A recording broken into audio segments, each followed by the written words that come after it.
여러분, 당뇨 환자가 콜라 계속 먹으면 돼요, 안 돼요? 안 되죠. 예? 죽음이란 말이에요. 근데 죽는 줄 알면서도 당긴다고 해서 먹는 사람이 있어요.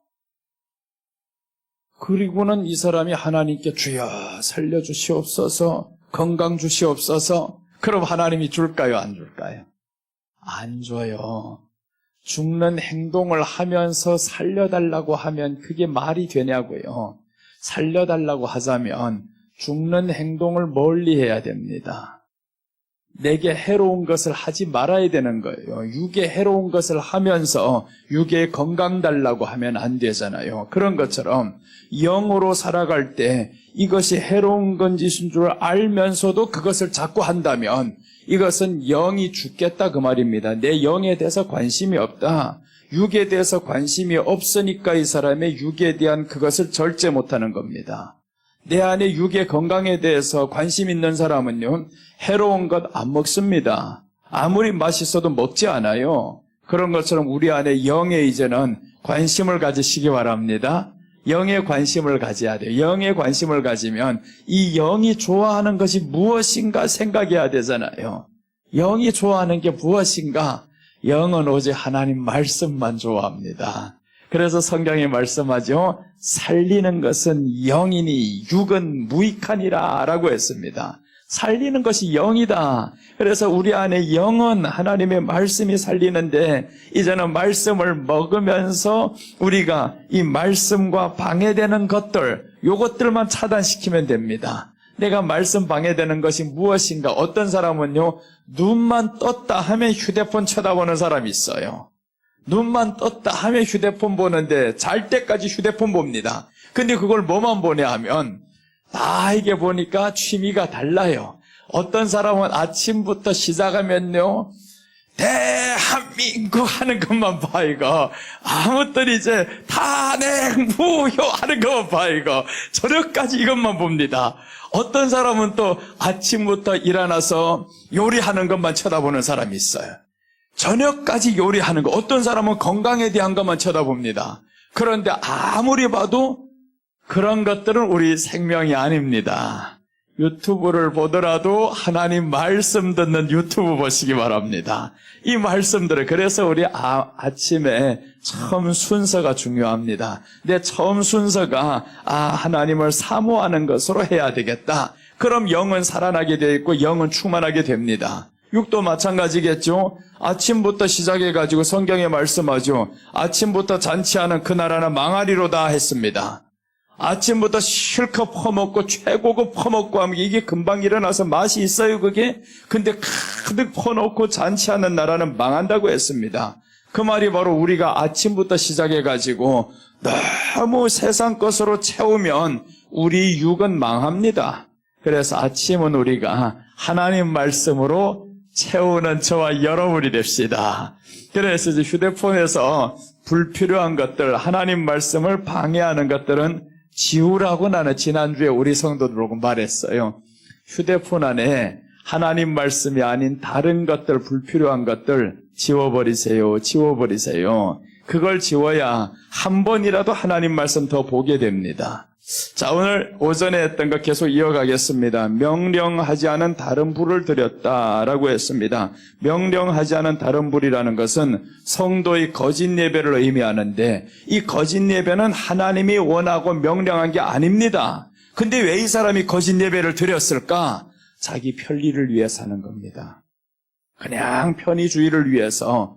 이렇게 하면 편하거든요. 왜 꼭 그 불을 드려야 되냐고요? 아니, 이쪽 불을 해도 되는데 여기서도 해도 되는데 그게 내 중심이 너무 강해서 그렇습니다. 내 생각이 들어가니까. 그래서 내 생각 하다 보면 우리는 어떤 예배를 드리냐면 거짓 예배를 드리게 돼 있어요.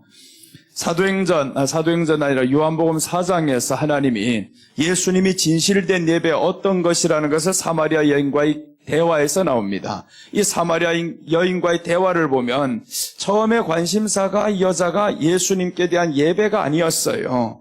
이분에 대해서 보니까 남다른 거예요.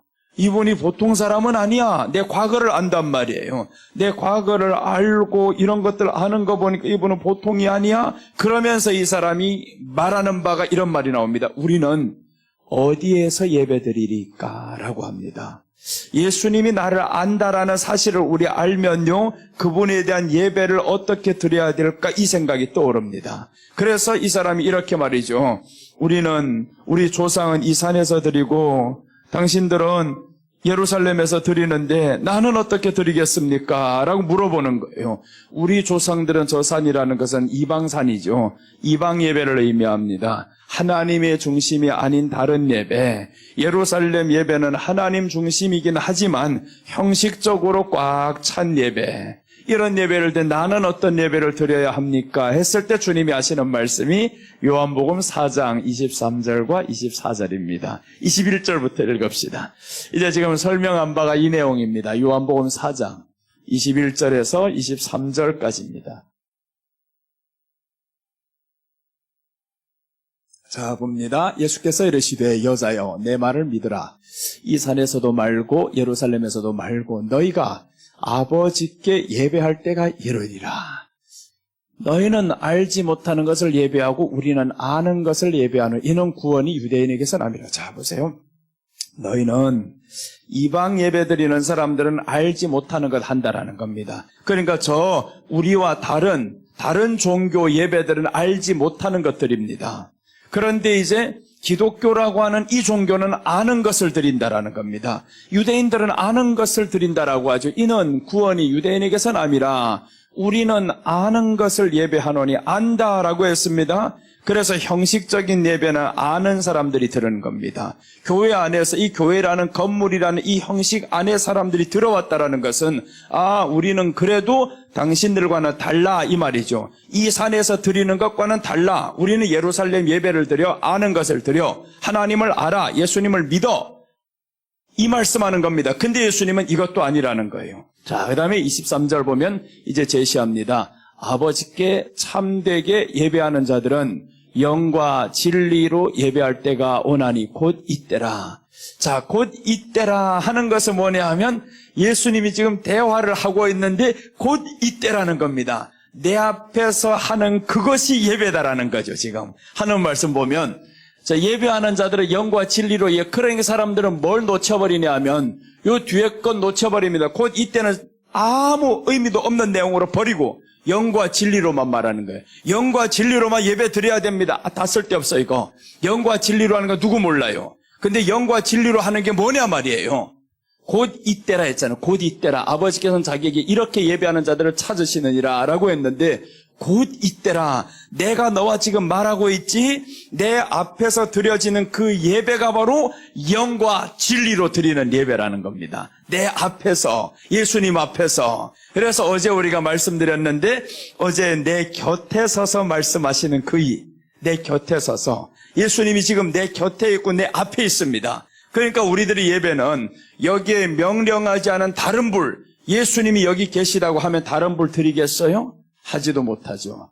그러니까 요 예배는 너는 예배라는 지식은 알아요. 이 예배를 통해서 하나님 받는다 이 지식은 압니다. 그런데 이 사람은 앞이라는 개념이 없습니다.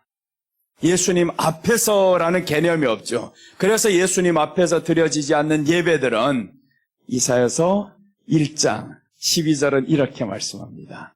이사야서 1장 12절 보시면 이제 내 마당만 밟을 뿐이니라 라고 하는 말씀이 나옵니다. 내 마당만 밟는다.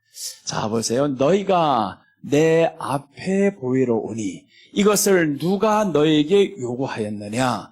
내 마당만 밟을 뿐이니라. 오늘 예배에 대해서 이렇게 말씀합니다. 내 마당만 밟는데 너희가 어디 온다고 했어요 지금? 내 앞에 온다고 했죠. 내 앞에. 그러니까 이제 요한복음에서 하시는 말씀이 곧 이때라 했는데 바로 너희가 지금 내 앞에 있다라는 겁니다. 내 앞에서 드리는 그 예배가 신령과 진정으로 드리는 예배다. 아무리 신령과 진정으로 드린다고 해도 예수님이 없는 것처럼 드려보세요. 내 앞에 지금 예수님이 없는 것처럼 드리는데 그게 뭔 신령과 진정입니까? 그러니까 신령과 진정이라는 그 말의 답은 곧 이때라 했잖아요. 이때라. 지금 다른 때가 아니야. 내 앞에 있는 그 때가 바로 신령과 진정으로 예배 드릴 때라는 겁니다. 자, 그래서 오늘 여기에서 너희가 내 앞에 보이러 오니, 자 보세요. 보이러 오는 것이 예배입니다. 예수님 앞에서 보이러 가는 거예요. 우리가 예수님 앞에 보이러 왔어요. 근데 이 사람들은 다른 불 들고 가면 예수님 보겠어요? 이거 안 보지. 주님이 가장 싫어하는 게 다른 불인데 다른 신을 들고 와, 네 마음대로 들고 와가지고 주님 앞에 왔다 생각합니까? 그러니까 이 사람들은 하나님 앞에 나아간다는 생각이 없는 겁니다. 형식적인 예배는 하나님 앞에 나아간다는 생각이 없어요. 그럼 여러분들은 지금까지 교회 다니면서 예배 드렸는데 하나님 앞에 나아간다고 생각하면서 예배 드렸어요? 그럼 그 예배는 진짜라는 겁니다. 거짓 예배 아니라는 거예요. 그래서 이 거짓은 돌이킬 수가 있어요. 거짓은 돌이킬 수가 있는데 완전히 없는 것들은 돌이킬 수 없습니다. 저쪽에 이 산에서 드리는 저 이방 예배는 돌이킬 수가 없어요. 저기는 거짓도 아니거든요. 거짓말이라는 것은 진실과 비슷한 것을 진실을 말하지 않는 것이 거짓말이란 말이에요. 지어낸 게 아닙니다. 진실이 있는데 이 진실과 다른 소리를 하는 게 거짓말이잖아요. 그러니까 우리 성경은 뭐라고 하냐면 너희가 구계명에서 거짓 증언하지 말라는 겁니다. 거짓 증언하지 말라. 거짓말하지 말라가 아닙니다. 거짓 증언하지 말라. 이 증언이라는 것은 본 그대로 말해야 된 거죠. 들은 것 그대로 말해야 되는 거죠. 그런데 이번에 헌법재판소에서 거짓 증언하는 사람들이 있었어요. 자기가 분명히 다른 소리를 들었는데 이 소리를 한단 말, 이렇게 말하면 안 된다라는 겁니다. 그래서 마지막에 물어보니까 인원이냐 요원이냐 사람이냐 헷갈린단 말이에요. 그러면 안 된다라는 겁니다. 오늘 여기에서 분명히 우리가 들은 소리를 해야 되는 게 증인이고요. 그럼 여기 우리가 하나님 앞에 보이러 나간다라는 겁니다. 보이러 나간다. 그럼 하나님이 교회 안에 계신다라고 생각한다면 오늘 하나님 앞에 보이러 나갑니다 라고 해야 되는데 사람들은 다 누구한테 보이러 가려고 하냐면 사람들에게 보이려고 하는 거예요. 내 이쁜 모습, 내 옷 입은 모습, 지난주와 다른 옷 입고 온 모습, 이런 것들 사람 앞에만 이렇게 보이려고 하는 그 즉시로 너는 하나님 앞에 보이러 가는 게 아닙니다. 우리는 하나님 앞에 보이러 간다라는 사실을 기억하시기 바랍니다. 하나님 앞에. 그래서 하나님 앞에 보이러 간다고 생각하니까 어제 저녁부터 흥분됩니다. 빨리 내일 하나님 앞에 보이러 가야지. 그럼 또 이렇게 맹통한 인간들 이렇게 말합니다. 아니 그럼 이 자리는 하나님이 없냐고. 그렇게 물어본 사람이 있단 말이에요. 꼭 교회만 가야 하나님이 있냐고. 그런 말은 아닙니다. 여기도 있어요. 그런데 공식적으로 하나님께서 교회에서 기다리겠다라고 했습니다. 하나님의 마음과 하나님의 눈이 교회에 있겠다, 성전에 있겠다. 그럼 하나님의 관심사가 예배라는 거죠. 예배 가운데 우리를 드리는 것이 하나님을 뵈러 나가는 겁니다. 집에서 누워있으면서 그게 뭔 예배예요? 아니지. 그러니까 하나님은 거기도 있는데 하나님의 원하는 것을 내가 해드리는 겁니다. 그게 오늘 지금 내 앞에 보이러 오니라고 했는데 하나님이 싫어하는 바가 너희는 내 마당만 밟을 뿐이니라 라고 합니다. 여기 마당이라는 원어는 어떤 뜻이냐 하면 두 가지 뜻이 있습니다. 짓밟다, 뭉개다 이런 뜻입니다. 내 마당만 밟는다라는 것은 짓밟았다, 뭉개버렸다. 그럼 자 보세요. 하나님이 없는 예배, 예수님 없는 예배, 하나님 앞에 보이러 가는 예배가 아닌 그냥 내가 원해서 가는 예배라고 하면 그럼 이 사람은 뭘 밟는다라는 거예요? 지금 하나님의 성소, 회막, 교회를 짓밟는다라는 겁니다. 뭉개버린다라는 거예요. 이게 위험한 소리죠. 그래서 교회에서 하나님이 없는 사람들은 싸웁니다. 다투고요. 흉보고요. 하나님 앞에 뵈러 나간다고 하면 어떻게 다툴 수가 있어요? 다툴 수가 없습니다. 하나님 앞에 뵈러 나간다는데 그러니까 얼마나 거짓 예배가 우리 자리를 꽉 잡고 있는지. 그래서 우리는 뭘 해야 희망이 있냐면 이 거짓인 것을 알아야 이 거짓을 버릴 수가 있습니다. 어떤 사람은요, 거짓말해놓고 자기가 그 거짓말이 진실인 것처럼 완전히 확신하면서 살아갑니다. 그 거짓말이 확신처럼 하면서 살아간다면 이게 진리인 것처럼. 그래서 이번에 따지지 않으면 어떻게 되냐 하면 자꾸 따지고 물었더니 이번에 나오잖아요. 들었던 게 뭐냐? 용원이냐 의원이냐? 이렇게 자꾸 따지니까 그러니까 이 사람이 나오잖아요, 이거. 그러니까 자기가 들었던 것도 아니었습니다. 메모지에 누군가가 한 것도 아니고 메모지가 했으면 왜 원본이 없냐 이게. 자꾸 따지니까 보니까 자기가 적은 것도 아니었어요. 비서실에서 적었다. 아무도 안 적었다는데. 그러니까 자기가 들었던 거 그냥 원하는 이 생각대로 막 밀고 나간다는 거예요, 이게. 이게 거짓입니다. 이런 거짓을 진리로 만들어가는 게 마귀가 하는 거예요. 그래서 성경은 말씀합니다. 마귀는 거짓의 압인데 거짓 것인데 이것을 자기 것처럼 생각하는 겁니다. 이 거짓을 완전히 진리로 만들어가는 겁니다. 이게 위험한 거죠. 우리 예배가 그렇게 될 수가 있다라는 거죠. 짓밟습니다. 예수님 없으면요. 우리 안에 예수님 없는 예배를 드리면 사람을 짓밟습니다. 짓밟아야 돼요. 사람을 뭉개버려야 됩니다. 그래서 나보다 더 나은 사람이 있으면 안 됩니다. 나보다 더 열심 있는 사람이 있어도 안 되고 더 칭찬받는 사람이 있어도 안 되고 내가 최고여야 됩니다. 이 세상 생각하고 똑같잖아요. 예수님 없는 사람들 생각하고 똑같죠. 우리 아들이 어디 좋은 대학 붙으면요. 막 광고를 해서라도 저 우리 동네 입구에서부터 그 브랜카드가 확 걸려 있어야 됩니다. 그 걸려 있는 거 여러 어디서 봤잖아요. 근데 그 브랜카드가 지금 어디에 걸려 있습니까? 교회에 걸려 있잖아요. 누구 입학했습니다. 어디에 들어갔습니다. 교회에 똑같이 걸려 있잖아요. 그게 그렇게 자랑이다냐? 그럼 들어가지 못한 그 사람들의 마음은 하나님이 버렸다는 거냐? 응답 안 했다는 거냐? 이러니까 세상하고 똑같이 갑니다. 똑같이 가. 그런데 어찌 하나님 앞에서 자기들 이렇게 진실되게 드린다고 할 수 있는 그런 이 사람들은 보세요. 붙은 사람은 어떤 사람을 뭉개겠어요? 뭉개버리죠. 짓밟아버리죠. 나는 들어갔어. 수석으로 들어갔어. 짓밟아버립니다. 그래서 교회 안에서 하나님이 말씀하는 바가 내 마당만 밟을 뿐이니라 라고 하는 것은 짓밟는다. 네가 하나님 앞에 배우러 나왔다고 하는데 왜 사람을 짓밟냐?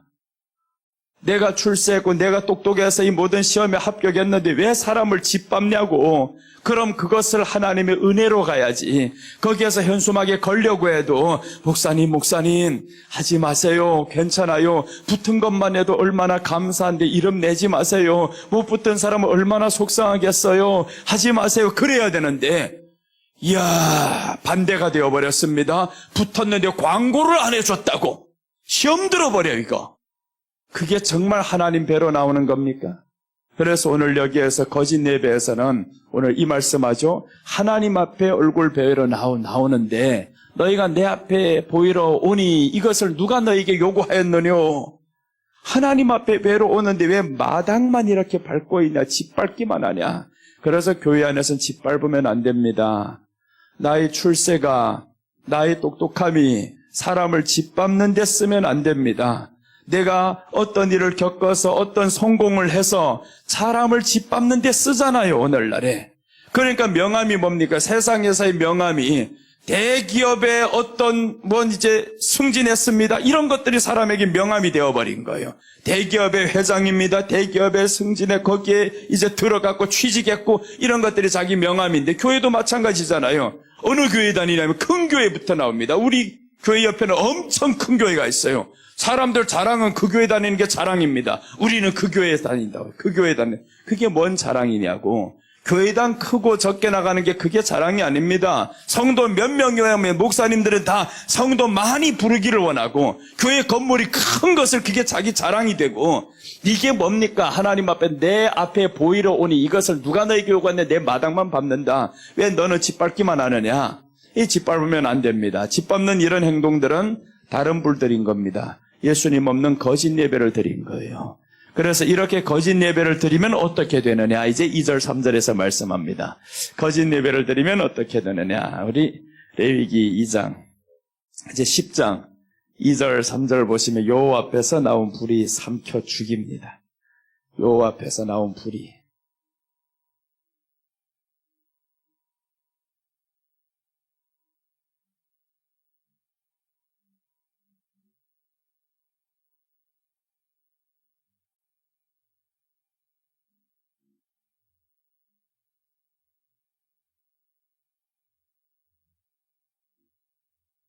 자, 2절, 3절 보겠습니다. 불이 여호와 앞에서 나와 그들을 삼킴에 그들이 여호와 앞에서 죽은지라. 자, 불이 나와서 삼켜버렸습니다.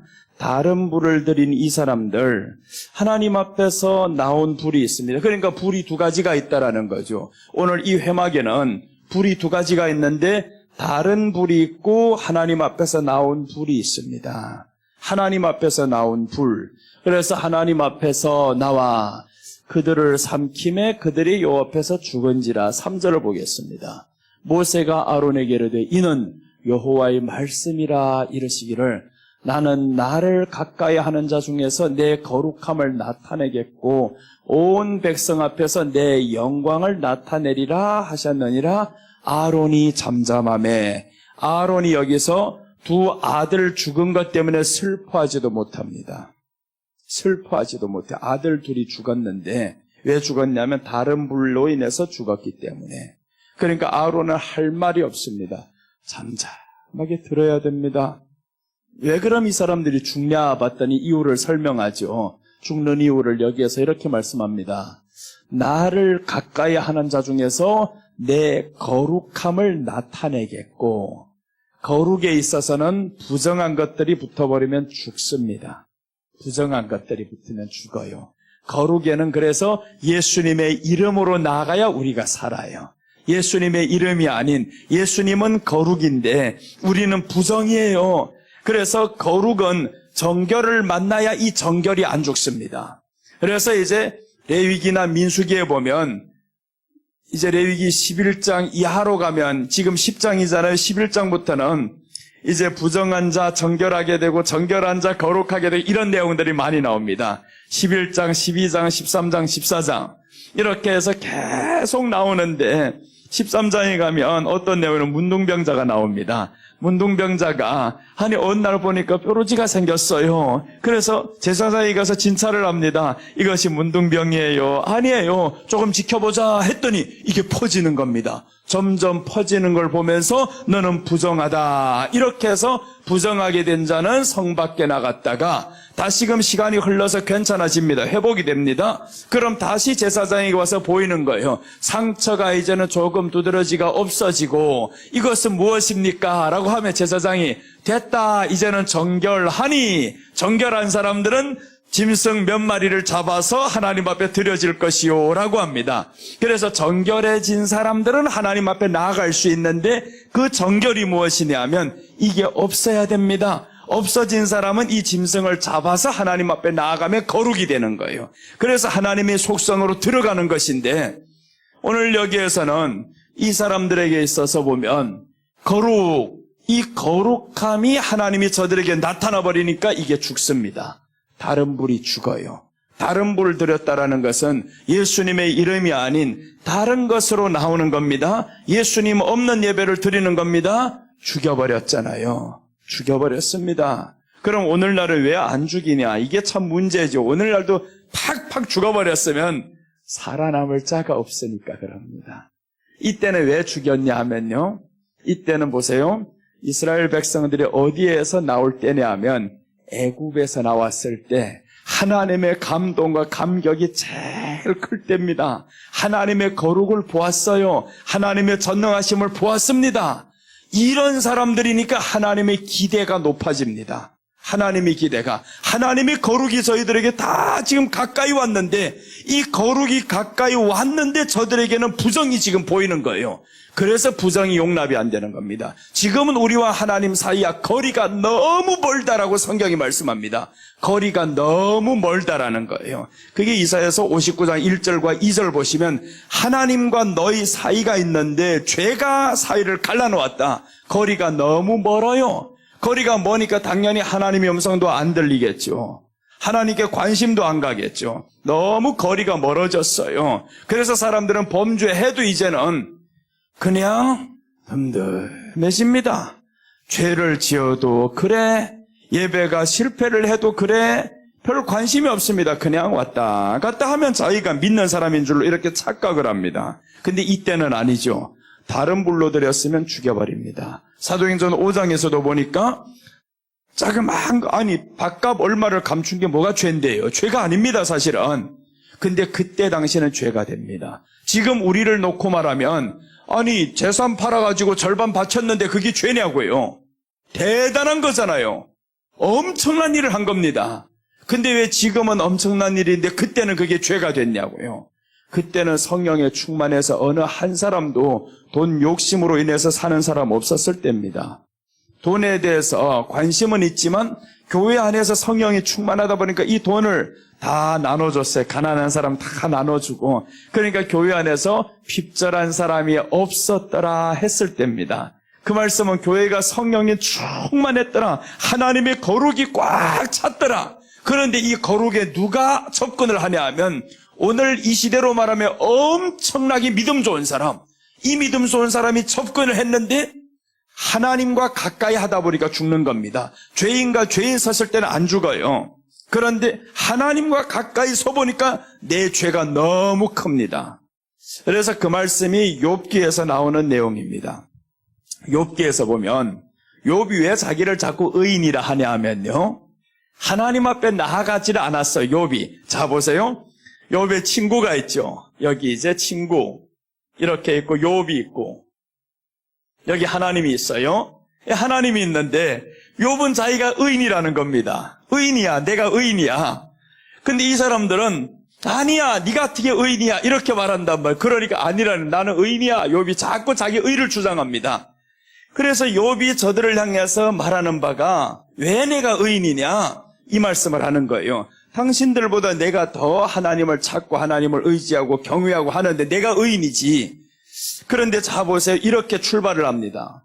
이렇게 해서 하나님께로 점점 가까이 옵니다. 여기에서 욥이 있어요. 여기는 이 친구들이 있고요. 그럼 이 욥이 여기 이 사람들을 바라볼 때 내가 너무 의인인 거예요. 너무 의인이야. 근데 욥보다 더 엄청난 사람이 하나가 나옵니다.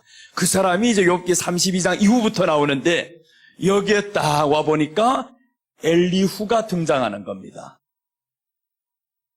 이 엘리후가 등장하는데 엘리후하고 대화를 나눠보니까 나는 의인이 아니요. 이제 그때부터는 욥이 죄인이 됩니다. 여기서 내가 점점 잘못되었다라는 걸 깨달아요. 그 다음에 점점 가다 보니까 하나님 앞에 마지막에 서게 됩니다.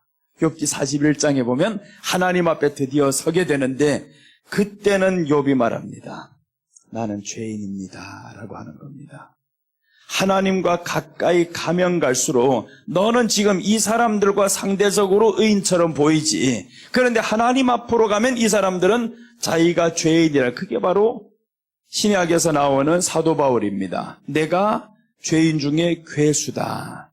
이 사람들보다 훨씬 잘 믿어요. 너무 잘 믿는데 그런데 예수님 앞에 서보니까 나는 죄인 중에 괴수였더라. 그 말입니다. 상대적으로는 절대로 죄가 없어요. 저들보다 더 거룩합니다. 이렇게 해서 우리가 하나님 앞에서 나온 불이 있는데 삼켜버렸다, 삼켜 죽였다. 이 말씀은 거짓 예배 드린 자에 대한 심판입니다. 거짓 예배에 대한 심판.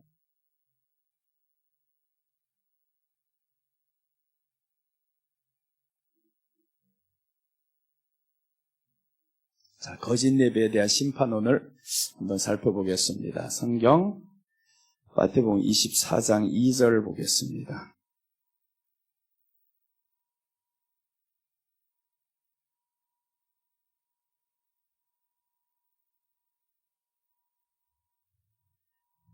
자, 마태복음 24장 2절 보시면 대답하여 이르시되 너희가 이 모든 것을 보지 못하느냐 내가 진실로 너희에게 이르노니 돌 하나도 돌 위에 남지 않고 다 무너뜨리리라 라고 말씀했어요. 이때는 뭐냐 하면 1절 보시면 성전입니다. 예수님께서 저 예루살렘에서 나오는데 이 제자들이 말하는 거예요. 스승님, 저 성전 보세요. 화려한 성전. 너무 멋있어요. 이 성전이 46년 동안 지은 성전입니다. 46년 동안. 자 보세요. 솔로몬 성전 몇 년 지셨는지 혹시 아셔요? 솔로몬 성전 7년을 지었어요. 7년 동안 지은 이 성전을 이 성전을 저 스바 여왕이 와서 보고 눈이 번쩍 띄입니다. 와, 대단하다, 대단하다. 7년 동안 지은 성전이 그렇게 되었어요. 그런데 그 시대로부터 싹 후에 지나오면서 더 발전했겠죠. 더 발전한 그 시대에 46년 동안을 지었습니다. 비교 안 될 정도로 멋있게 지었죠. 비교 안 될 정도로. 그런데 우리 주님이 요한복음 2장에 와서 말씀하는 겁니다. 이 성전을 헐라 내가 사흘 안에 다시금 짓는다라고 하니까 사람들이 열받습니다. 아니 46년 동안에 지은 성전 당신이 사흘 만에 짓는다고 말이 되는 소리에? 그러니까 문자 그대로만 본 겁니다. 오늘 여기에서 보면 그 성전입니다. 그 성전이 지금 무너진다라고 주님이 말씀하는데 너무 조목조목 말씀하는 거예요. 돌 하나도 돌 위에 남지 않는다. 이건 완전 미친 소리입니다. 어떻게 건물이 무너지면 무너졌지 돌 하나도 돌 위에 안 남냐? 이렇게 지금 될 만한 문제죠. 그래서 이 모든 것을 보지 못하는 내가 진실로 너에게 이르노니 돌 하나도 돌 위에 남지 않고 다 무너뜨려지리라. 무너뜨려진다. 그렇게 했을 때 누가 믿었겠어요? 아무도 안 믿었죠. 헤롯 성전, 이게 바로 형식적으로 드려지는 성전이었습니다. 그것을 어떻게 하냐 하면 예수님께서 성전에 들어갔어요. 어떤 것을 봤죠? 거기에서 장사하는 사람들 봐요. 그래서 이 장사하는 사람들, 비둘기 파는 사람들, 성경에 분명히 말씀하죠. 비둘기 파는 사람들 내쫓았다고요. 비둘기는 뭐 하는 건지 알아요?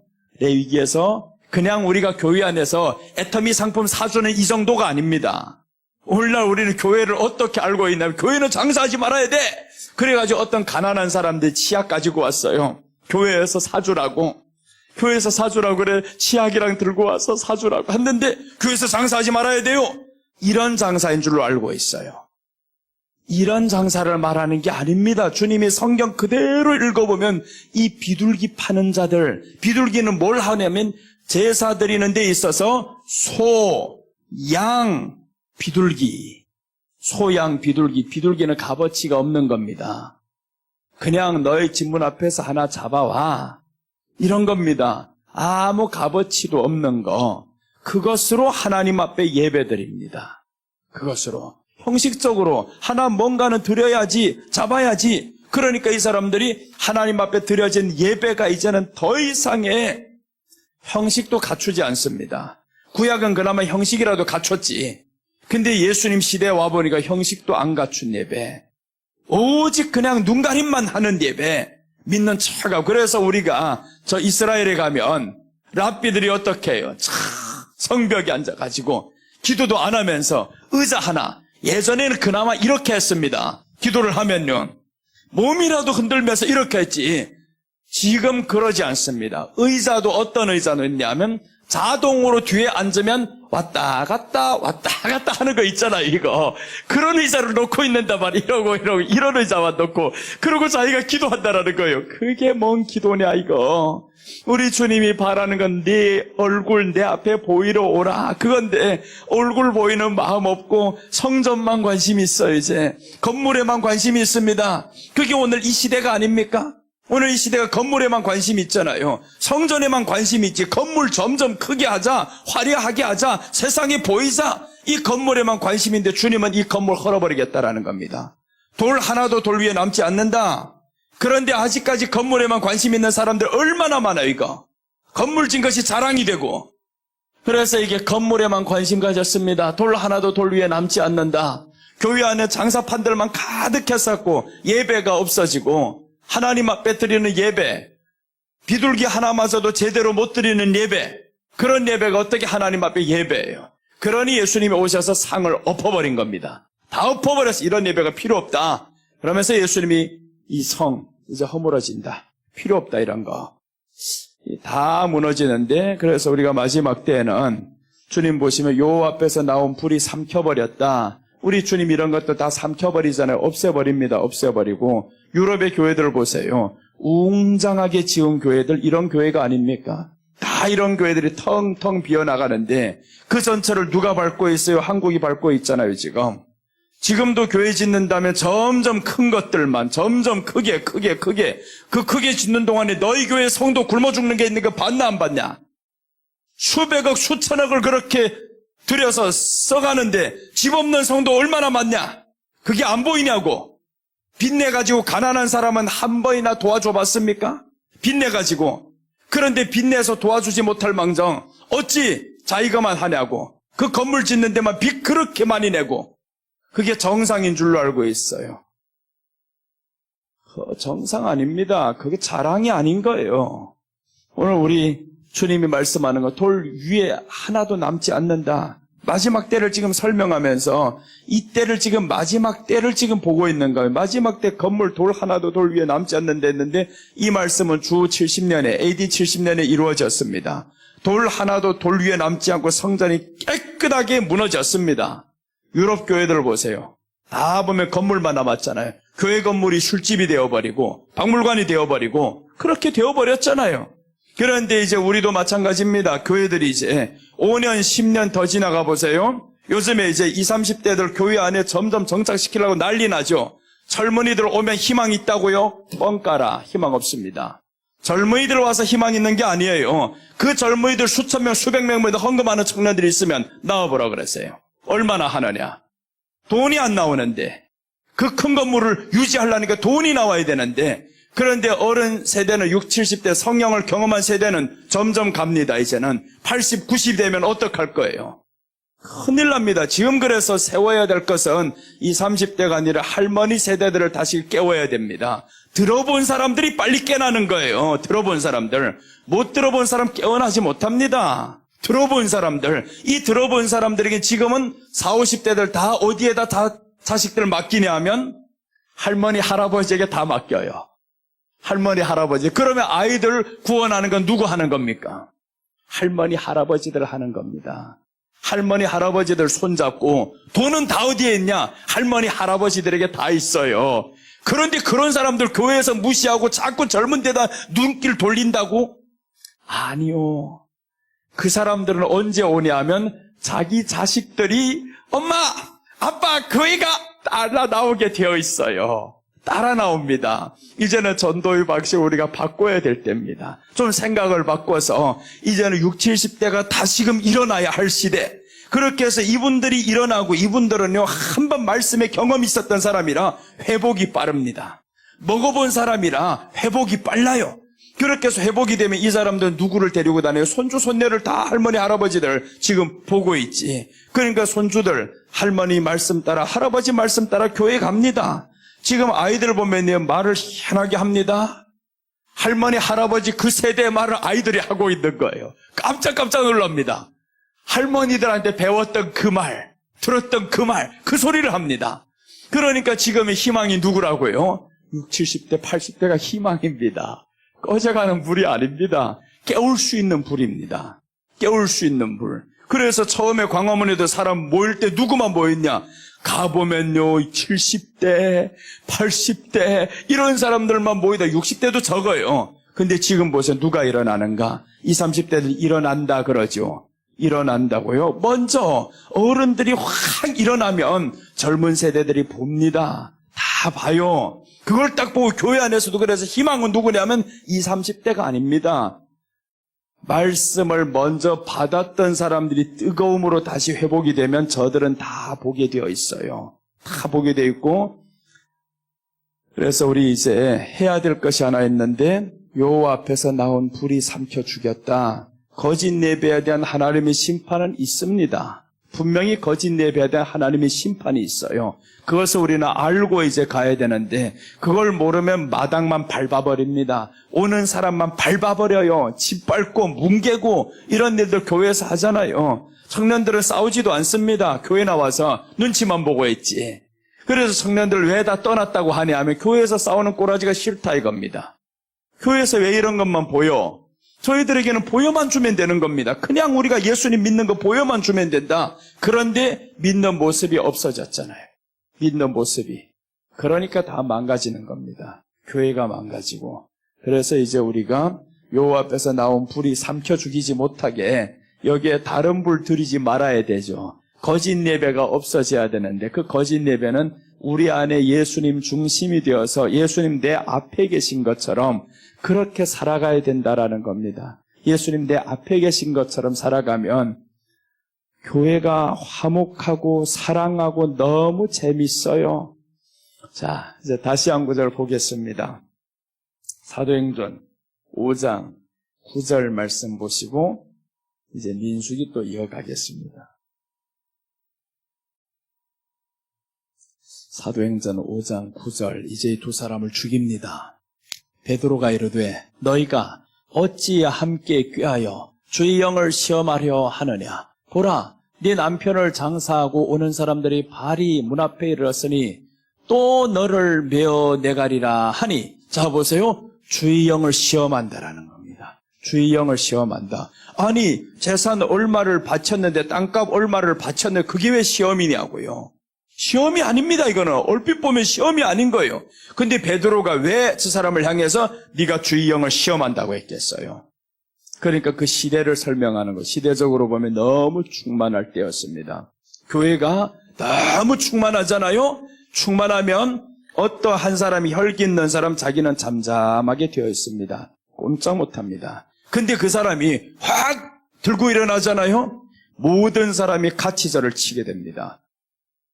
집사님 잠잠하세요. 다 그러는데 근데 교회가 전체 분위기가 다 그런 쪽으로 살아가면 어떤 사람이 맞아 죽냐 하면 하나님의 말씀으로 살아가는 사람이 조용하고 이 사람이 맞게 되어 있어요. 근데 이때 이 시대는 아닙니다. 근데 이상한 게 하나 들어왔어? 저기를 칩니다. 이상한 거 하나. 안 돼. 용납이 안 돼. 우리 교회는 용납이 안 돼. 이런 거. 그렇게 돼가야죠. 교회는 이런 것들이 많이 들어오면 안 됩니다. 사람이 많다고 될 문제 아닙니다. 하나님 말씀에서 지켜나가고자 하는 사람들이 많아야지. 아니 1000명인데 그 가운데 900명이 말씀 안 지키는 사람 100명이 그러면 밤낮 터져라고? 아니죠. 반대가 돼야 되죠. 900명이 말씀 안에 살고 9이 하나를 때려야지. 죄악된 이것을 하나 때려야지. 그래야 9이 하나를 대적하면요 이깁니다. 육신의 생각 가지고 있는 사람 10명 중에 1명이 육신의 생각, 9명 성령의 생각. 그럼 1명은 말도 못합니다. 그 가운데서 동화가 됩니다. 아, 성령으로 살아가는 게 이거네 하고 자꾸 배우죠. 그래서 우리 안에는 하나님의 성령으로 충만한 사람들이 옆에서 많아야 됩니다. 그 옆에 이런 사람들을 두고 살아가시기 바랍니다. 육의 소리 많이 하는 사람은요 빨리빨리 멀리 해야 됩니다.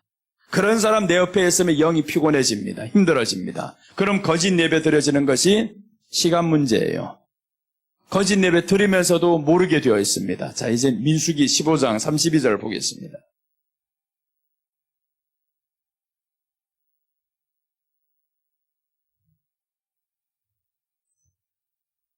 이제 안식일 거룩히 지키라고 했는데 대놓고 시험하는 사람이 있습니다.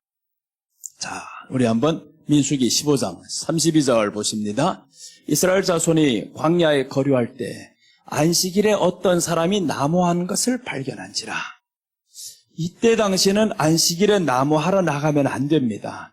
안식일을 거룩히 지키라라고 해서 어떠한 사람도 안식일 나무하러 나가지 않고요. 이때는 경험했습니다. 안식일 날 되는 날에는 이틀분을 하나님이 만나를 내려주셨어요. 그러니까 이것을 퍼먹을 때마다 자기들 안단 말이요. 안식일만 되면 이상하게 이틀분이야. 첫날 주실 때 월요일 주실 때는 다음날 안 주실까 봐 더 많이 거둬들인 사람이 있어요. 그게 썩어버립니다. 다음날 넘기니까 썩어버리고 했는데 그래서 정신 차려. 욕심내지 마. 어차피 내일 또 줘. 그래서 이 사람들이 일용할 양심만 구합니다. 계속 먹을 것만큼 딱 가져오고 먹을 것만큼 가져오고 안식일을 쉬어야 되면 이틀분을 하나님이 주시고 정확했어. 하나님이 정확하게 이렇게 주셨는데 그런 삶 가운데서 지금 누가 나왔냐면 이런 게 나오는 겁니다. 안식일에 어떤 사람이 나무하는 것을 발견한지라. 나무하는 것을 발견했어요. 일하면 안 되는데 나무하는 것을 발견합니다. 자, 그 다음에 더 봅니다. 33절. 그 나무하는 자를 발견한 자들이 그를 모세와 아론과 온 회중 앞으로 끌어왔으나 나무하는 자를 끌어왔어요. 자, 그럼 이제 어떻게 되냐 하면 어떻게 처치하는지 지시하심을 받지 못한 거로 가두었으니 처치한다라는 건 압니다. 이 사람들. 나무하는 자를 분명히 잡았어요. 그래서 이 사람을 잡아와서 모세 앞에 끌고 왔는데 기다립니다. 처치를 기다립니다. 자, 이제 더 뒤에 봅니다. 여호와께서 모세에게 이르시되 그 사람을 반드시 살릴지니, 아니죠. 죽일지니라고 했죠. 왜 죽여야 된다고 했겠어요? 살리라고 해야지. 죽일지니라고 하잖아요. 이 말씀은 신약에 나왔었던 그 말씀과 똑같아요. 성령의 충만한 가운데 있는 이 사람들에게 죄가 들어오는 겁니다. 삭개오가 아니지, 아나니아와 삽비라. 이 사람들이 죄가 지금 들어와요. 그러니까 죽이는 것처럼 최초에 지금 이 사람들이 광야에 나와서 하나님의 은혜가 풍성한데 만나를 먹고 안식일을 지키는 게 행복이고 그랬는데 이 행복을 깨는 사람들이 나왔습니다. 그럼 이것 하나 용납하면 괜찮네 이렇게 된단 말이에요. 자, 그래서 오늘 저기를 쳐 죽입니다. 그 사람을 반드시 죽일지는 하나님이 말씀하는 거죠. 여호와께서 모세에게 이르시되 그 사람을 반드시 죽일지는 온 회중이 진영 밖에서 돌로 그를 칠지니라. 자, 진영 밖에서 돌로 그를 칩니다. 이 사람들이, 온 회중이. 그럼 돌을 치는 사람들 어떻게 생각하겠어요? 나는 범하지 말아야지. 나는 나무하러 나가지 말아야지. 그러지 않겠냐고요. 그래서 돌을 드는 거는 저 사람을 치면서 나에 대한 교훈입니다. 내가 하지 말아야지. 그러니까 돌을 들어 쳐 죽이면서 그 죽이는 그 죄가, 죽는 그 죄가 나는 하지 말아야지, 하지 말할 결심으로 됩니다. 여러분, 우리가 교회 내에서 죄를 볼 때마다 정죄하잖아요. 오늘은 쉽게 정죄하죠. 그런데 이때 당시 이 정죄는 돌로 치면서 나는 하지 말아야지 이렇게 되는 겁니다. 돌로 치면 나는 하지 말아야지. 그러다 죽는다. 주일날 안 지키는 사람 누구 봤어요, 지금? 예를 들어서 장로님이 안 지켰단 말이에요. 그럼 이 장로님이 안 지킨 것 가지고 우리는 돌로 쳐야 되는데 안 칩니다. 왜 못 치냐면 다 이해가 되는 거예요. 주일날 그럴 수도 있지. 그러니까 돌을 들어 치지 않으니까 나도 괜찮다 그 말이죠. 저기도 안 죽는데, 치는 사람 없었는데 나도 괜찮아. 그래서 나도 안 지켜도 괜찮고 너도 안 지켜도 괜찮고 다 보니까 안 지켜도 괜찮다. 돌을 드는 사람 없습니다. 그럼 이게 뭐가 되냐면 그때부터 안식일을 범해도 되느니라 죽지 않느니라가 되는 겁니다. 교회 안에서 그게 법이 되어버렸어요. 안식일을 안 지켜도 죽지 않는다. 그래서 수천 년을 내려오면서 그렇게 살다 보니까 이제는 주일날 범해도 다른 불이 와도 죽이지 않습니다. 말씀으로 때리는 사람 없어요. 오늘 여기에 모세에게 왔잖아요. 모세는 분명히 쳤단 말이에요. 그럼 오늘날에 목사님에게 이게 왔으면 쳐야 되는데 못 치잖아요. 왜 못 치냐면 전체가 다 안식일 범한 사람이거든요. 그러니까 쳐봐야 내가 죽어요. 쳐봐야 내가 죽으니까 안 치고 가만히 있는 거죠. 못 치는 거죠. 치면 내가 죽는데 예수님이 그래서 이 땅에 오셔서 요한복음 6장 한번 봅니다. 6장에 보시면 안식일을 범하는 사람이 딱 나옵니다. 그 사람이 누구냐? 예수님 자신이었어요. 안식일을 범하는데 사람들 보기에는 예수님이 안식일을 범하는 것처럼 보였습니다. 그런데 보니까 안식일을 범한 게 아니었던 거예요. 자, 요한복음 6장 맞는지 모르겠어요. 6장인가 5장인가? 한번 제가 성경 찾아볼게요.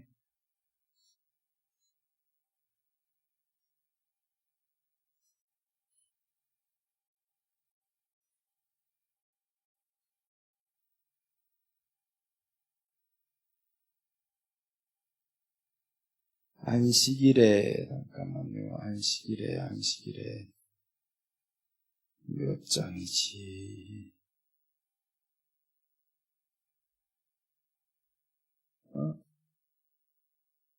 아버지가 일하시니 나도 일하신다. 아버지가 일하시니 나도 일하신다. 몇 절인가? 아, 여기 나옵니다. 5장이네, 5장. 자, 이제 5장에서 나옵니다. 자, 5장에서 보시면 이제 안식일에 몇 절부터 나오냐 하면 9절 한번 봅니다. 9절 보시면 참 이런 일이 있단 말이에요. 안식일에. 자, 보세요. 그 사람이 곧 나서 자리를 들고 걸어가니라. 이날은 안식일이니. 자 보세요. 이날은 안식일이라 했습니다. 이때 어떤 날이냐면 요한복음 5장은 베데스다 연못가에 38년 된 병자가 누워있을 때입니다. 그 사람을 우리 주님이 고치셨어요. 아니, 베데스다 연못은 교회라는 뜻입니다. 자비의 집입니다. 자비의 집인데 왜 38년 동안 누워있냐고 이게. 안식일날 그러니까 회당에서는 여기에는 생명이 없습니다. 회당에는 더 이상 생명이 없는 그곳에 38년이나 누워있는데 유일한 한 가지 희망이 있어요. 천사가 가끔씩 내려와서 물을 동한다라는 겁니다. 이 물을 동할 때 누구든지 뛰어내려가면 낫는다. 이게 지금 교회에서 전해오는 전통이었습니다. 그 전통에 이렇게 내려가다 보니까 나도 기회가 오겠지 했는데 38년이 걸렸습니다. 그럼 여기에서 우리가 하나를 알고 있어야 되는 게 있어야죠. 아, 자비의 집이라 했던 이 자비의 집은 자비가 없구나. 나밖에 모르는구나. 이 말이죠. 38년 된 중풍병자니까 이 사람은 누워만 있었습니다. 다른 사람들 들어가는 거 이 사람은 수도 없이 봤습니다. 좌절과 절망만 남은 그 현장에 주님이 찾아오시는 겁니다. 그때 언제라고요? 안식일입니다. 안식일에 저희들에게 확실하게 공감하게 만들죠. 이 사람은 안식일이라는 걸 압니다. 안식일 쉬는 날인데 내게는 쉬는 날이 아니라 고통의 날입니다. 사람들로부터 외면당하는 그날, 이기적인 모습만 보는 그날, 이런 것들만 안식일 날에 봤는데 드디어 예수님이 이 안식일 이 자리에 왔습니다. 이 사람에게 와서 자, 보세요. 7절부터 봅시다. 7절부터 보시면 병자가 대답하되 라고 하죠. 병자가 대답하되 주여 물이 움직일 때 나를 못에 넣어주는 사람이 없어. 내가 가는 동안에 다른 사람이 먼저 내려가나이다. 자기가 중풍병자다 보니까 가는 게 얼마나 늦겠냐고요. 그래서 기어가든 뒹굴어 가든 어떻게 가려고 했는데 남들이 먼저 들어가 버렸어요. 한 번의 좌절입니다. 실망이죠. 교회에 대한 실망. 교회를 그렇게 기대했는데 다 이기적인 사람들만 모인 이 모습. 이때 이 사람이 예수님을 만나는데 8절 보시면 예수께서 이르시되 일어나 내 자리를 들고 걸어가라 하시니. 이제는 걸어가라는 겁니다. 드디어 자비가 없고 이기적인 이 사람들만 가득 찬 이곳에 주님이 오셔서 네 자리를 들고 가라라고 했습니다. 걸어가라 하시니. 그래서 이제 9절이 나오는 겁니다. 그 사람이 곧 나서 자리를 들고 걸어가니라. 안식을 원해서 이 안식일날 계속 이 자리에 있었는데 안식이 없었습니다. 그런데 우리 주님이 그곳에 가셨더니 예수님이 바로 안식이 된 겁니다. 그래서 이제 이날은 안식일이니 이 안식을 주기 위해서는 주님이 뭘 해야 되냐면 내가 안식을 범하는 자가 됩니다. 내가 안식을 범하는 자. 자, 그래 이제 뒤에 내려가면서 아주 멋있는 말이 나옵니다. 유대인들이 병난 사람에게 이르되 안식일인데 네가 자리를 들고 가는 것이 옳지 아니하니라. 율법은 사랑이라고 했습니다. 그런데 이 사람들에게는 사랑이 없어졌어요. 자, 정죄만 남았습니다. 그래서 네 자리를 들고 가는 것이 옳지 아니하니라. 아니, 고침받았다고 얼마나 좋아해야 됩니까? 38년 된 자가 누워있던 사람이 헐떡 일어나서 걸어가는 건 보면 좋아하고 박수치고 그래야 되는데 그 모습이 없어졌습니다. 자, 11절. 대답하되 나를 낫게 한 그가 자리를 들고 걸어가라 하더라. 그러니까 내가 지금 이렇게 걸어가는 안식일 범한 이 모든 죄가 누구로 인해서 온 겁니까? 그분 때문에. 그분이 나를 걸어라 했다. 그러니까 내가 나음은 그가 낫게 했는데 내가 져야 할 그 안식일에 대한 죄, 이분이 지는 겁니다. 자, 그 다음에 이제 내려가면 주님이 말씀합니다. 그들이 묻되 너에게 자리를 들고 걸어가는 사람이 누구냐 하되. 자, 이제 더 봅니다. 고침을 받은 사람은 그가 누구인지 알지 못하니 이는 거기 사람이 많음으로 예수께서 이미 피하셨습니다. 예수님이 피하셨다라는 겁니다. 그곳에서 피하셨다. 그러니까 사람들에게 이제 알려주는 바가 있습니다. 이분이 진짜 안식이야. 이분이 진짜 안식이야. 그러면서 이제 뒤에 내려가면 주님이 하시는 말씀이 말합니다. 17절. 16절, 17절 보시면 우리 주님이 뭐라고 하시나 보세요. 그러므로 안식일에 이러한 일을 행하신다 하여 유대인들이 예수를 박해하게 된지라. 유대인들이 예수님을 박해합니다. 죽이려고 하는 거죠. 17절입니다. 자, 17절 보시면 예수께서 그들에게 이르시되 내 아버지께서 이제까지 일하시니 나도 일한다. 그럼 이 말은 뭐예요? 예수님이 일한다라는 거죠. 안식일 날에 하나님이 일한다. 안식일 날에 하나님이 일하시니 나도 일한다. 그 말이 되는 겁니다. 하나님의 율법을 하나님이 어기는 것처럼 되어버렸어요. 그런데 여기서 잘 보면 그렇지 않습니다. 이 안식일 어긴 것이 아니라 안식일을 지켜야 하는 두 가지 이유를 말씀합니다. 성경은 안식일을 두 가지 지켜야 하는 이유. 이러므로 안식일을 거룩히 지키라라고 했는데 첫 번째 이유는 출애굽기 20장 8절에서 11절까지입니다. 하나님의 창조하심을 기념하여서 지켜라. 창조주는 이미 끝났습니다. 창조는 끝났습니다. 그러니까 창조주를 기념해서 지켜라. 그 다음에 신명기에서 나오는 5장에서 15절에서 나오는 말씀부터 보면 거기서는 이렇게 말씀합니다. 신명기 5장에서는 하나님이 안식일을 거룩히 지켜야 될 이유가 뭐냐 하면 우리를 애굽에서 구원해낸 것을 기억하라는 겁니다. 자, 보세요. 너는 기억하라. 네가 애굽 땅에서 종이 되었더니 네 하나님 여호와가 강한 손과 편팔로 거기서 너를 인도하여 내었나니 그러므로 네 하나님 여호와가 네게 명령하여 안식 지키라 하였느니라. 구원 때문에 그러죠. 그러니까 내 아버지께서 일하신다라는 말은 구원이 아직 이루어지지 않았다. 예수님이 이 땅에 구원을 주러 왔으니까 구원이 아직 완전히 이루어진 거 아닙니다. 예수님이 죽어야 구원이 완성이 되는 거예요. 그러니까 일한다라는 겁니다. 우리 아버지가 일하니 나도 일한다. 너희들에게 구원을 주기 위해서 내가 일한다. 그래서 이 사람들은 돌을 들어서 이 사람을 치면서 자기 죄를 봐야 되는데 자기 죄를 안 봐요. 자기 죄를 한번 남의 죄만 쳐다봅니다. 남의 죄만. 그래서 이 남의 죄만 보는 이유가 사랑이 없으면 남의 죄만 봅니다. 사랑이 있으면 남의 죄가 보이지 않고요. 내 죄가 보입니다. 그래서 이 고린도전서 13장 2절은 뭐라고 말씀하냐면 사랑이 없으면 울리는 꽹과리와 같다라는 겁니다. 아무리 천사의 말을 해도 사랑이 없으면 울리는 꽹과리야. 너 지금 안식일 이렇게 지켜야 되는 게 맞아요. 안식일 날 걸으면 안 됩니다. 맞아요, 거기. 그렇게 되어 있습니다. 그런데 이 안식일 날 지켜야 된다는 이 모든 것들 위에는 하나님이 저희들을 향한 사랑이라는 겁니다. 하나님이 얼마나 사랑해서 하루도 못 쉬는 저희들을 안식일 거룩히 쉬라, 편하게 쉬어라 그렇게 말했단 말이에요. 그러니까 안식일을 쉬라는 것은 하나님의 사랑이지 거기에 구속시키기 위한 게 아니었습니다.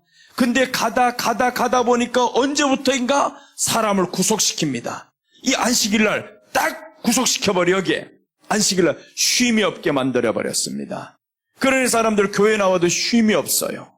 쉬어야 되는데, 교회 나와서 말씀 받고 마음이 쉬어야 되는데 쉼이 없습니다.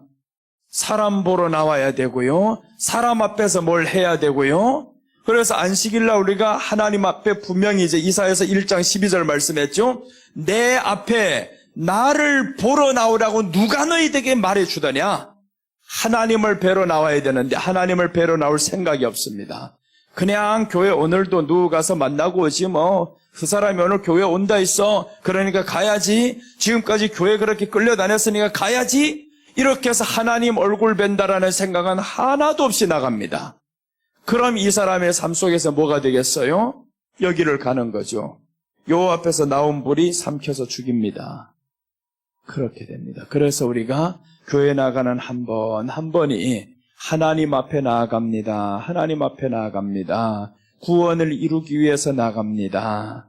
구원 우리에게 주님이 주셨습니다. 그러니까 구원해 주신 이 예수님께 고마워서 오늘도 나갑니다. 예수님 뵈러 나가는 거예요. 나를 구원해 주신 예수님, 설교 딱 시작하며 나를 구원해 주신 예수님 생각합니다. 이렇게 주님 생각하면서 말씀을 들어야죠. 찬양하면서도 나를 구원해 주신 예수님 찬양하고 천지 만물을 지으신 하나님 찬양합니다. 이렇게 이제 나아가면서 하나님 앞에 하면 그게 어떻게 다른 불이 되겠어요? 그래서 다른 불이라는 것은 하나님 앞에 나오지 않는 그 자체가 다른 불이 됩니다. 교회는 나왔는데 이 사람들 보세요. 명령하지 않은 다른 불 어디까지 왔어요? 회막에 들어왔잖아요. 교회 나왔잖아요. 제사장의 아들이라고 하면서 자기들 나왔단 말이에요. 내가 목사의 아들이야. 우리 아버지 태어나기 전부터 나는 벌써 예수님 믿는 사람으로 할아버지 때부터 믿었어. 그러니까 자기가 이제 몇 대 신앙이고 이런 것만 가지고 살아갑니다. 교회 나와가지고 하나님도 없는 예배를 드리고 그렇게 하다 보니까 자기가 죽는 줄도 모르고 지금 살아갑니다. 우리 그러면 안 됩니다. 그래서 오늘 삼켜 죽였다라고 했습니다. 거짓 예배에 대한 하나님의 심판, 반드시 심판이 있습니다. 거짓 예배 드리다 보면 반드시 심판이 있는데 이 심판만 보고 마치겠습니다. 계시록 14장 19절 20절 보겠습니다.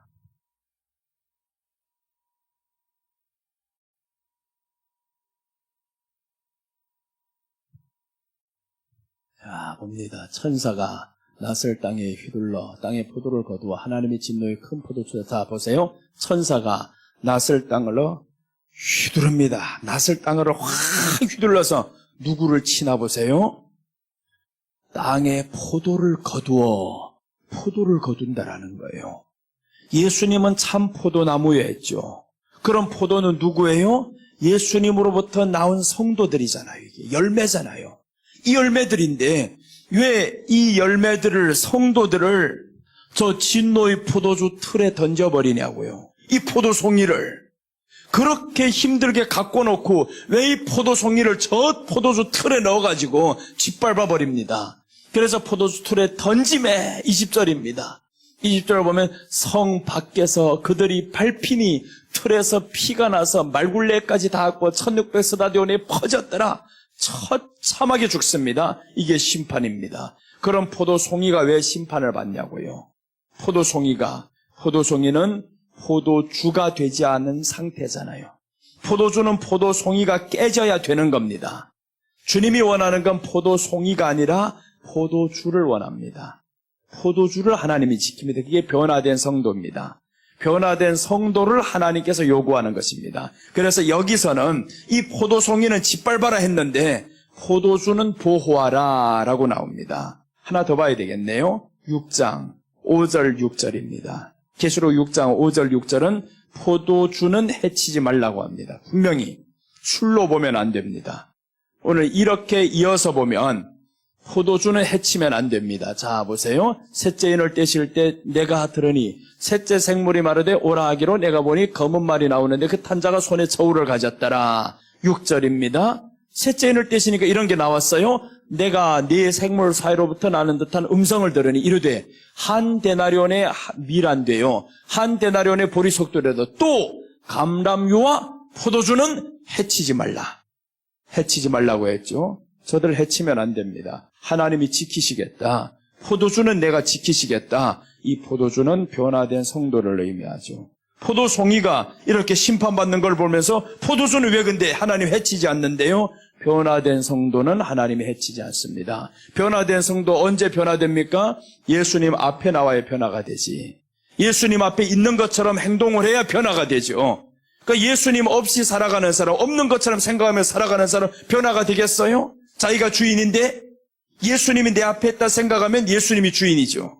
그러니까 예수님 눈치를 보면서 살아갑니다. 하루하루 눈치를 보면서 살아가는데 그런데 아무 눈치도 안 보여요. 교회 가서 내가 왕이에요. 상처받고 싶으면 상처받고요. 때리고 싶으면 때리고요. 이렇게 하니까 내가 다 주인되고 하나님 없는 것처럼 살아가는데 그 사람이 어떻게 변화가 돼요? 변화가 안 되죠. 그래서 변화는 예수님 앞에 내 앞에 보이러 나와라. 내 앞에 보이러 나와라. 하나님을 뵈러 나가는 사람들은 변화가 되게 돼 있습니다. 반드시 변화가 됩니다. 그래서 여러분 우리는 하나님 앞에 얼굴 뵈러 나갑시다. 오늘도 하나님 앞에 왔어야죠. 하나님 뵈러 왔어요 하면 하나님 어디서 봤는데? 봤어. 그래 말해야 됩니다. 봤어. 하나님 어떻게 생겼는데? 말 못해. 내가 보여줄 거야 이제. 내가 보여준다라는 거야. 변화된 모습을 보여줄 거야. 나의 변화된 그 모습이 바로 하나님을 본 증거야. 그래서 우리는 하나님을 보여주는 것이 아니라 변화된 나의 모습을 통해서 하나님이 계시다라는 것을 증거하는 겁니다. 그래서 우리 주님이 우리를 향해서는 너는 내 증인이라 하는 겁니다. 증인이라. 너를 본 사람은 곧 나를 보았다고 해라. 그래서 우리가 변화가 안 되면 하나님이 속상해요. 나는 포도나무가 맞는데, 포도나무에서 나온 이 포도송이가 맞는데 왜 이 포도송이는 10년, 20년 계속 달려만 있냐? 포도송이가 달려있는 거 봤어요? 때가 되면 떨어집니다. 사람이 안 따도 떨어지게 돼 있어요. 너무 잘 익잖아요, 포도송이가.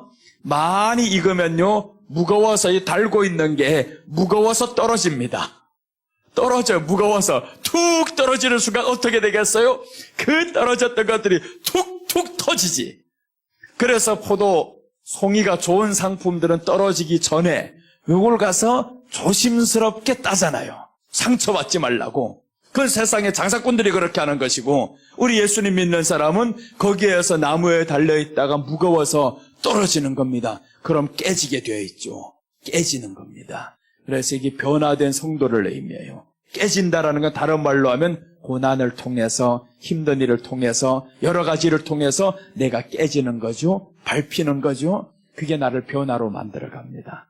그래서 여러분들 이제 깨질 일 있으면 할렐루야 하시기 바랍니다.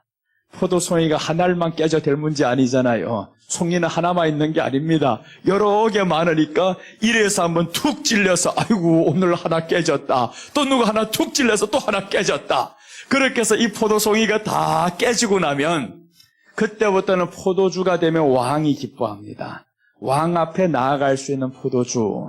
그럼 여기 심판은 면하겠죠. 요 앞에서 나온 불이 삼켜 죽였다 했는데 거짓 예배가 아니니까 이 불은 우리에게 나타나지 않고 우리 안에서 역사합니다. 죽이는 불로 아니라 살리는 불로 역사하겠죠. 그래서 우리가 그렇게 한번 주님 앞에 나아가 봅시다. 오늘은 여기서 끝하면 내일 만나야 됩니다. 이제 내일 오늘 저녁에는 저 김로기 목사님 오신다 하니까 목사님께 또 말씀을 받고 그렇게 해서 이제 내일 다시 이 말씀을 이어가겠습니다.